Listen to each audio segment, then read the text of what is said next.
really tap into your body as far as what does it mean to be queenly? What do you think? What's the first thing that just comes to you? Just think about it. Just drop into your heart space.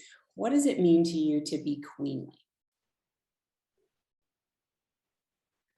Do you notice that your body's changing as you're thinking of this right now? And as I get started, as always with me, we are going to be doing some journaling. So I should have prefaced that. If you have any paper and pencil around you, we're going to be tapping in, we're going to be reflecting, we're going to be writing it out. So you can get that.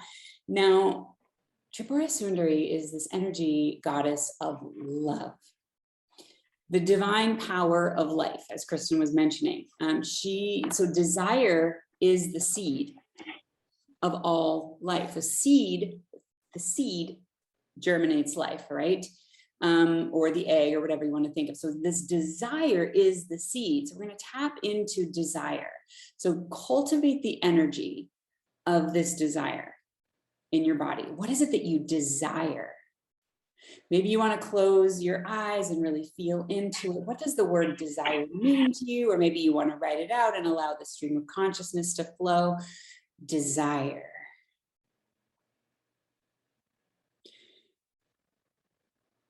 Creative energies really are the desires, are the seeds of that desire.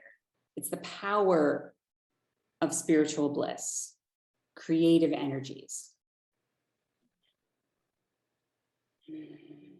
Maybe this is something you desire in relationships. That's what I'm going to be focusing on more, or desire in your heart,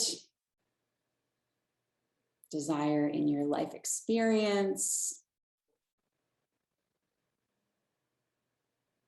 Anything related to the physical body and you more personally, let's reserve for Kristen's segment, but anything that is relationship, love, heart-based, what is it that you desire?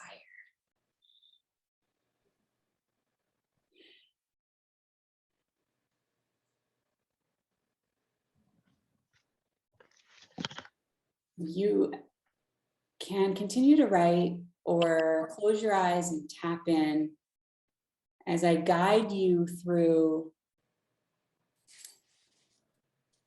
a visualization desire meditation. Just as you sitting there, deepening your breath, tapping into this cosmic power of queenliness and erotic spirituality. Notice that they merge. So often we tend to think that they are separate.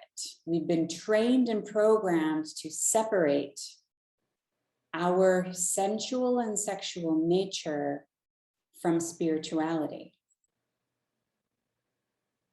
But here, as we tap into the depths of our desires, I invite you to give yourself permission to join them.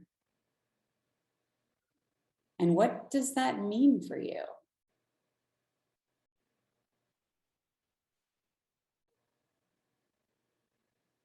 If you could have anything in your life experience, what does that mean to you? What does that feel like to you?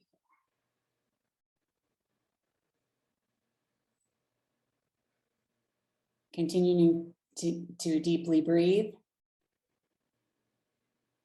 And on the inhale, let's bring the air all the way down to our root and our sacral area, our womb, our root space, our pussy, this feminine place in our bodies of power. And just feel that. Do you feel a sense of power waking up?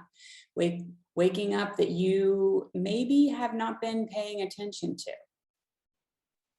And allow that energy to start moving up your body and out of your body.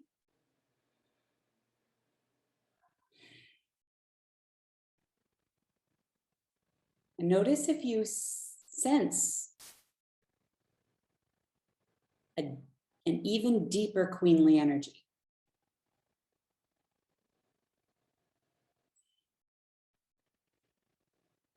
because we are all born children of God, an extension of source energy.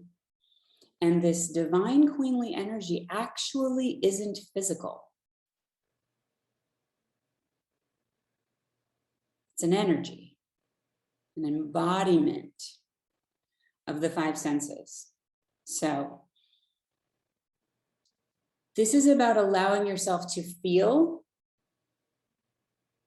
your five senses. And so I'm saying this because so often we discredit our beauty. We think, I'm not beautiful, so I can't receive that kind of love. So I just want to erase that for now. This is an energy that's extraordinary. It is not plain. It is not what we might call normal. It is an extraordinary energy that is attractive. And the word attractive doesn't mean what media makes it seem. It means that it attracts. It attracts another kind of energy. This is an attractive energy that it doesn't matter if you are single or you're in partnership. It attracts the love that you desire. And if you don't have the person that you desire with you, it can attract that person by signaling the universe to bring that person in, create the circumstances, create you to be inspired to go somewhere, to do something, to make a phone call, to go to a place, like to do certain things or to be available to certain people. And it creates the universe bringing that person to you to be able to join you in that situation. Or if you are in partnership, it creates polarization in your partner to be attracted more to you. So do you feel this queenly energy within your body? This is an energy of being fully alive. It really doesn't have anything to do necessarily with how you look. So we think some of us think that we have to look a certain way in order to attract love in our life. But that's just being focused on one of our five senses. And conscious men or conscious lovers and partners can see through it. Don't even see the physical. It might be something to catch the eye, but then it becomes obsolete. So this energy of being fully alive, it's the enlightened feminine, it's the confident feminine. So can you visualize yourself as her? What does that energy look like in your body?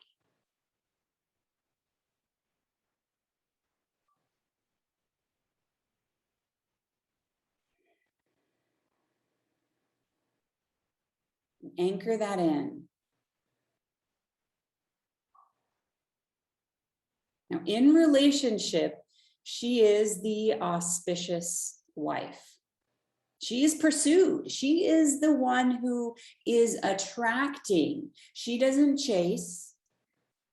She knows her worth. She knows her power. She is respectful of the masculine. However, she doesn't crumble. She's not bound by the chains of the patriarchy. She is the one who creates ripple effects in the creation of the masculine or the patriarchy or men, if you will, coming to her. So she, in a sense, is in charge. Energetically speaking, and I've said this before, the feminine is much, much stronger than the masculine. The masculine is often in response. The masculine within us, the masculine within a partner, and it might not even matter. It doesn't even matter if it's a male or female partner. The masculine within that partner is responding to the feminine within you. If you are putting yourself into a divine feminine energy of like emanating this queenly love, that pulls in that masculine support. And this queenly feminine energy is unapologetic about receiving that masculine support. So a quote here is this, she upholds and the status quo, but will not be bound by it. She's beautiful, she's ambitious. She has a gift for attracting masculine support, as I said. So if you are ready, you can open your eyes and grab your journal. And I will be giving several different prompts, not a long time for each one. But the first one is, what does this look like in me? What does this attraction factor, this queenly Tripura Sundari energy look like in me and my relationship, or me and my desire to call in relationship? What does it look like?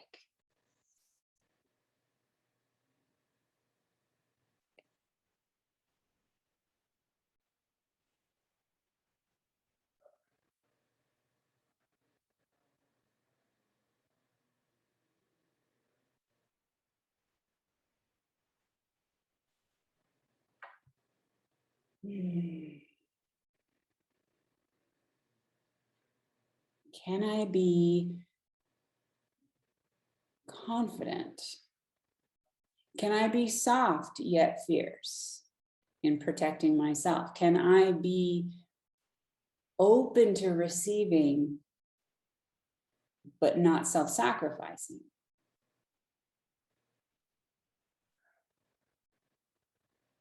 Can I have such a strong knowing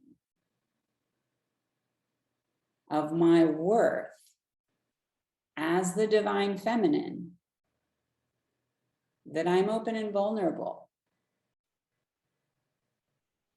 without sabotage or apologetic energy?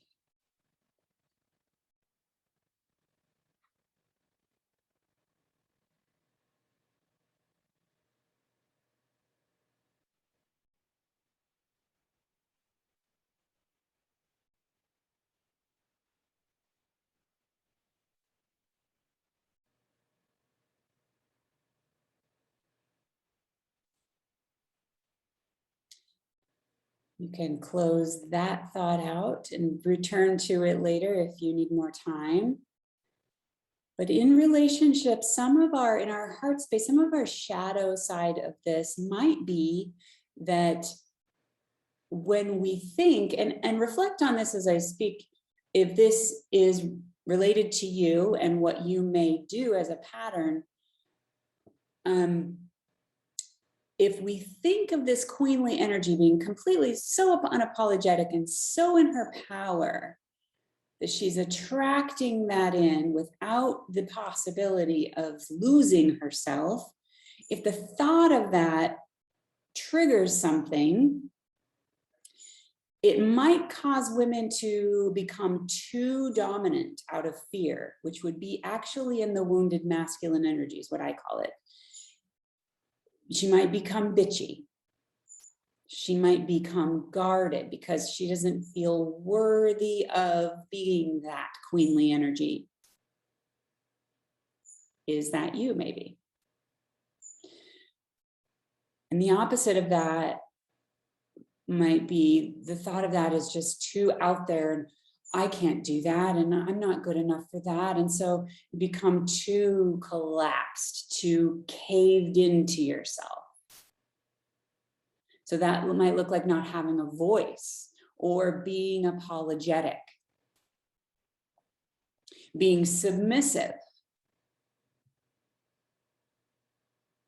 walking on eggshells, not standing your ground, stifling your beauty, whether it be physically or energetically. A lot of women, they hide behind their physicalness, which Kristen, I don't know if you'll talk about this, but they hide behind like, no, I don't ever want to dress up or wear makeup, or I'll just gain a bunch of weight so I won't be seen, or this is a way to collapse and hide your queenliness. And so is that you? So now as you allow the stream to come through you, I'll ask, what blocks you from being her?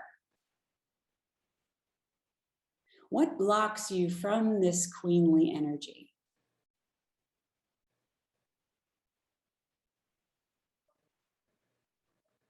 From really embracing queen consciousness?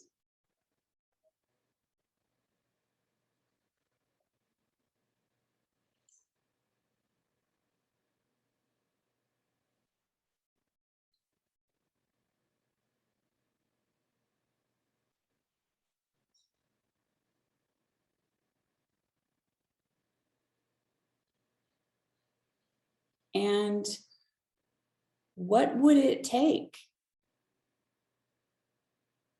for you to embody her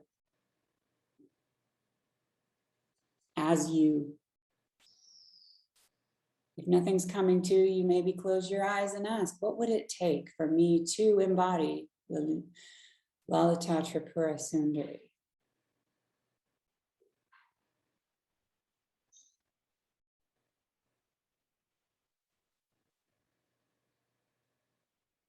Have you denied your own feminine power to receive the kind of love that you know subconsciously, your higher self at least knows is possible and available to you? So what would it take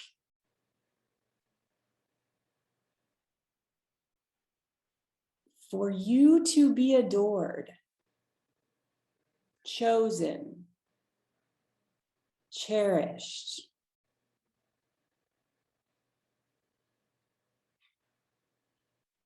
supported, guided, taken care of, encouraged to be a better version of you, seen, heard, held?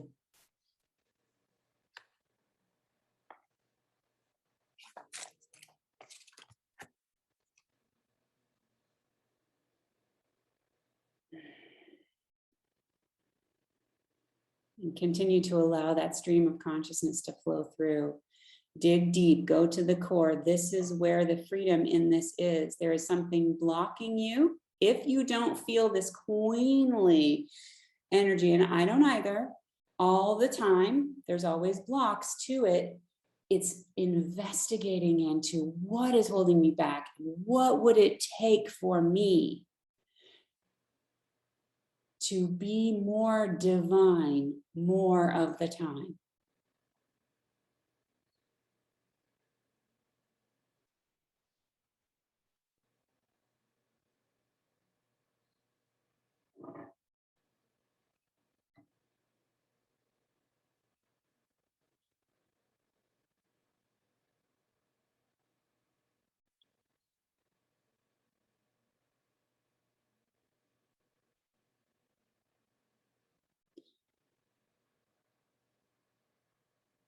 And now I'm going to ask you, and this is a yes or no,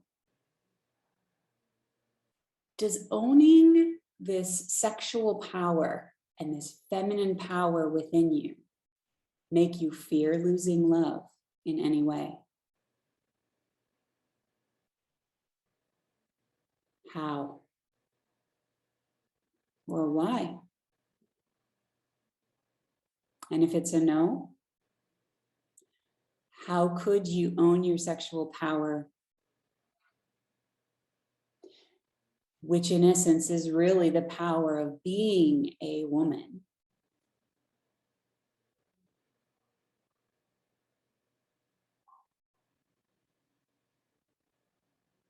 How could you embrace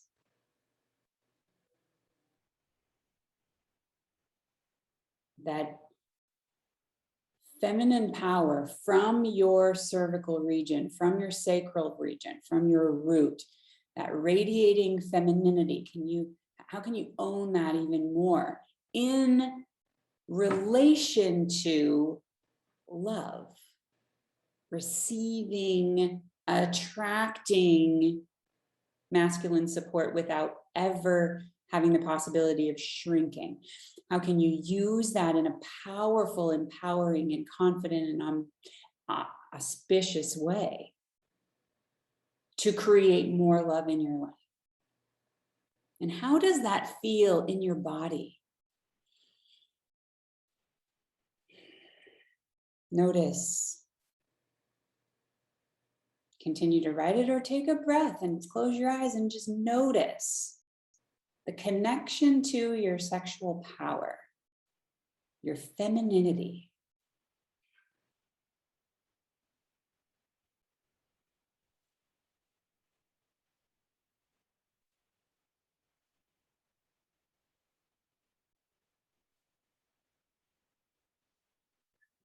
Can you relate it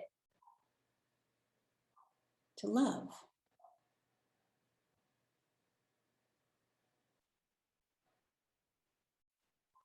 Maybe you were told as a little girl that your body wasn't worthy of love in whatever way. So you equated your sexual power with not being able to receive love somehow. Maybe it was your parents, maybe it was the church, maybe it was society, maybe it was somebody else in your life, or media or the television or whoever or whatever made it seem like you could either have sex or you could have love, or you couldn't have, but you couldn't have both, or you had to dim your sexual light in order to receive love. You could heighten it to receive sexual partners, but you had to dim it in order to receive love. Is that true for you? I see Jessica nodding. Yep. So if that's the case, tap into your body and ask yourself, how may I be able to transform this? How may my beauty bring in love? And beauty also means the energy that I'm referring to. You could be in your jammies and you can have your messy hair, and that can bring in love because you're standing in your energetic power. It doesn't always have to be the makeup and the hairdo and the high heels. It can, but that's for you.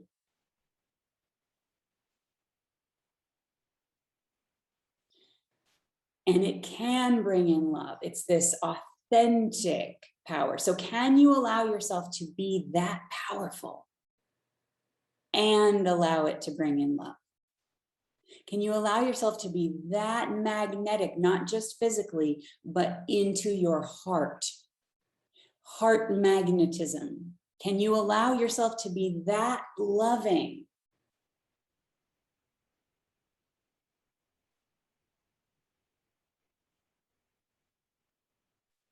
Throughout the work that I've done with my clients over the years, I've seen so many miracles happen.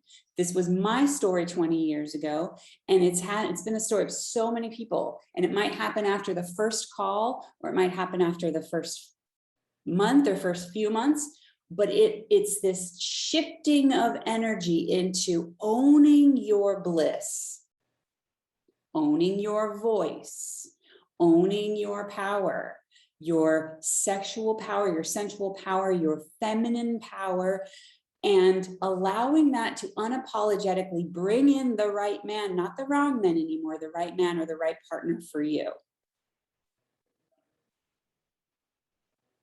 And what do you imagine as you, as who you are, as Sarah, as Jessica, as Kristen, as who you are, as Tracy, What would happen in your life or in your relationship if you were a divine queen? What might be the ripple effect?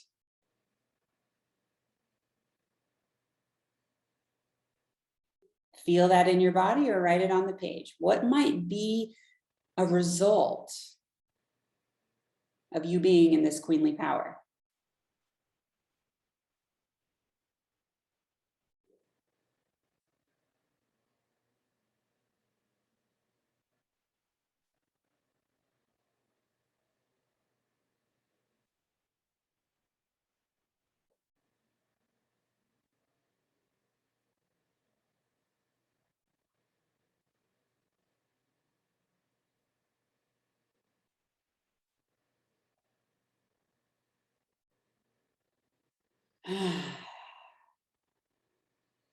Okay, this is deep desire we're going with, and desire is what speeds creativity, and creativity is the life force of the universe. You in your body are designed for creativity. Whether you are or are not a mother is kind of irrelevant. Your body is designed for creative energy. And so if you tap into that creative energy that's linked with desire, what do you want? What do you love? What do you choose? What do you claim in your life? And allow that to create life around you, which includes attracting the polar opposite, which is that support, which is that structure. Again, it can be that desire can create that support within yourself, that masculine side of you. And it can also, in relationship, you or one of you becomes the feminine essence and the masculine essence. So you, even though you've got it within you, that's the, as Kristen was mentioning, microcosm and macrocosm. So on a human level, the masculine feminine energy is within you. That's like the micro, right? In relationship, it's a little more macro. One is feminine, one is masculine, and they can dance and switch more of the time, often. If I don't want to be bothered, if I don't want to be intimate, or I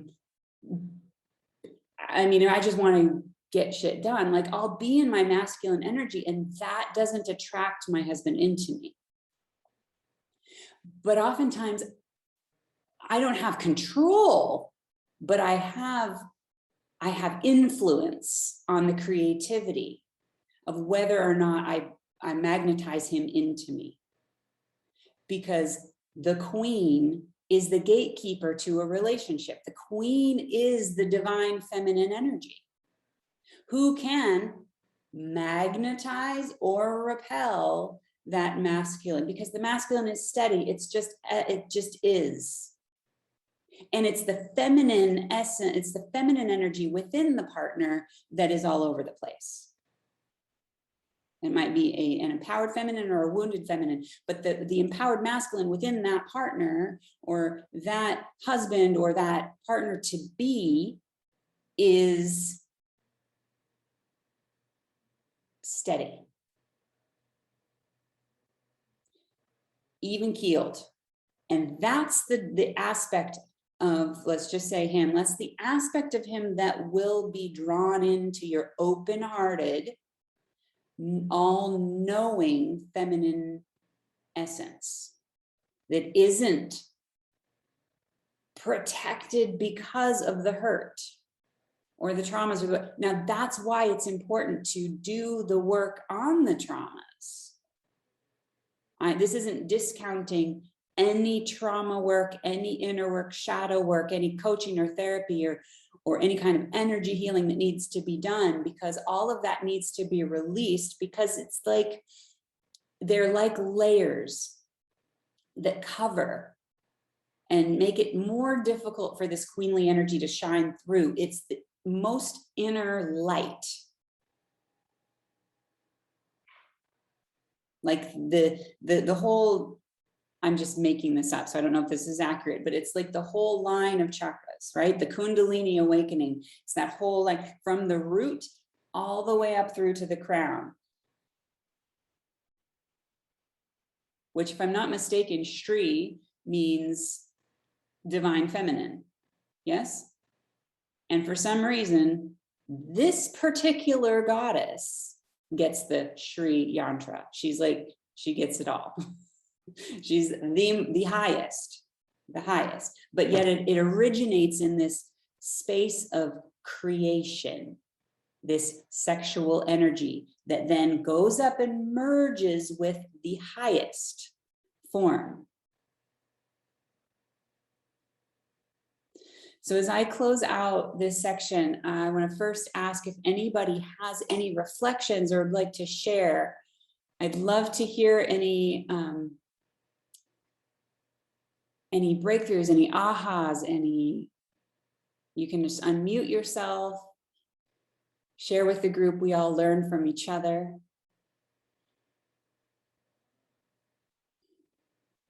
If this feels too intimate, that's okay. But I always love when we can learn from each other. Lynn, I felt like this exercise was really powerful, and it highlighted to me all the places that I don't always exist in my queenly energy or in resonance with Sundari because of fear of being rejected, because of fear of not getting my needs met, and also just because of not knowing how to do it. Yeah, well, it's a good thing you're next.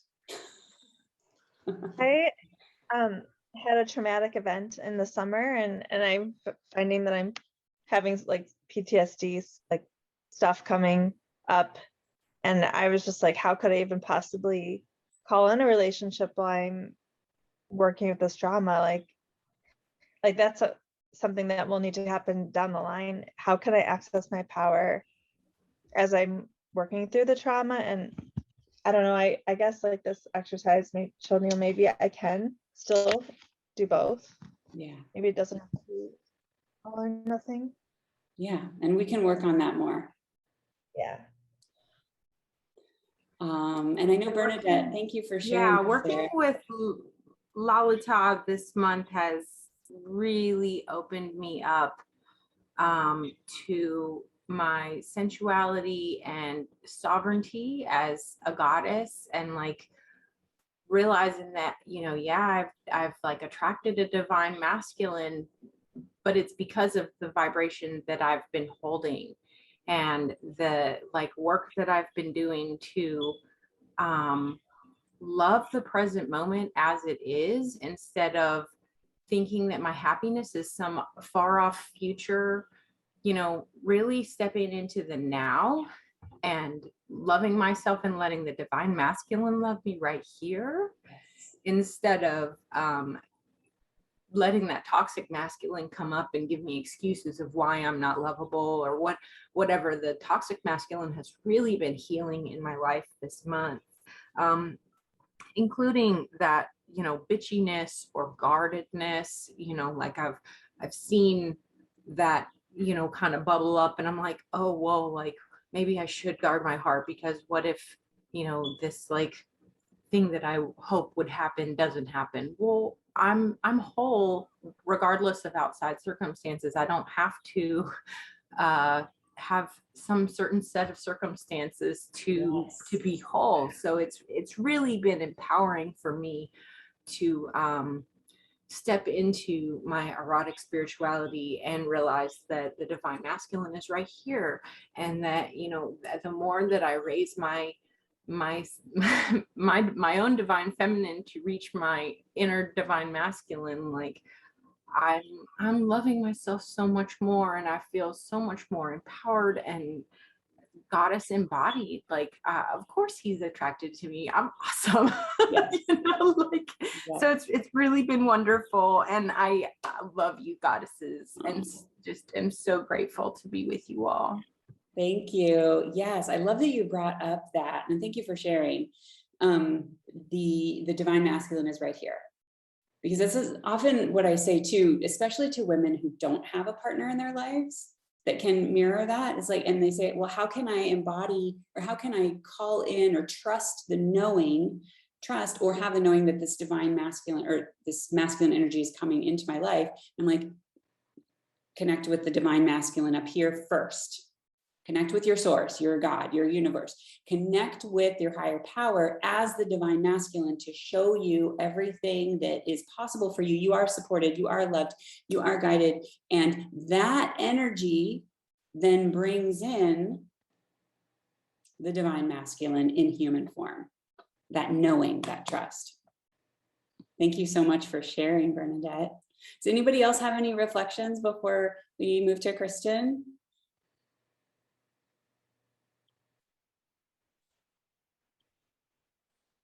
I just wanted to say that I really love that. Like, I'm still sort of processing it, but so much of what you said like resonated for me in the moment that you said it, no less. Like, it somehow like felt very aligned. Like, I struggle with being guarded and some of these things, and like I'm not I have to like think about it still, what my conclusions are exactly, but it just felt very resonant. Oh, good. Wonderful. Thank you, Rebecca. I can mirror that too, Rebecca. You know, as you were talking, it's like really resonating, and I was closing my eyes and it was like, seeing, I'm really visual. I was seeing like the fire and, you know, building from the seed of creation. And it was like, she feels very much like the white flame at the top of the fire. And it's like where the purification has come, you know, from all of the cleansing of the traumas and the past pains and hurts. I've been doing that for the last 12 years.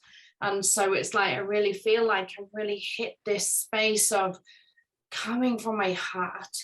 And like Bernadette was saying, it's like being connected to the divine masculine in myself and not looking for that externally, of really connecting and trusting and knowing that that divine masculine will come in his own timing, you know, and it doesn't mean I have to try and force and make that happen. So thank you for this. Beautiful. Thank you, Tracy. Thank you for everybody who shared and participated in your own journey and your own process.